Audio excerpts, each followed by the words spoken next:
basineals or strange creatures like worms with vertebra, skulls, a large central tooth, and sometimes small forearms. These reptiles live underground, burrowing tunnels and preying on just about anything they encounter. Not unlike a miniature version of the monstrous sandworms from Dune. Even though they are found around much of the world, little is known about how amphibians behave in the wild because they cannot be observed while in their natural habitat under sand and soil. But thanks to two papers published in the March issues of Anatomical Record, new light is being shed on these animals and their specialized anatomy. Using a micro CT scanner at the University of Texas at Austin's Jackson School of Geosciences, researchers completed a detailed comparative analysis of 15 amphibians from southern Africa and a bone-by-bone description of every cranial anatomical features of the species.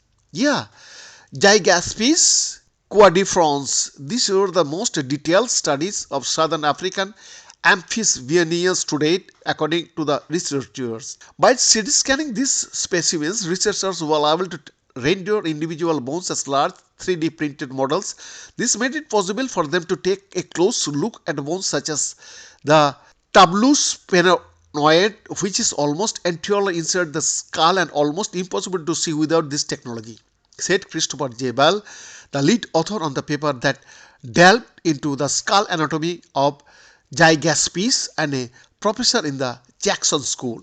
You could feed their skulls of Gygaspis quadrifrons on the nail of my pinky. We can now look at these really small vertebrate organisms in measure detail we never had before, Bell said.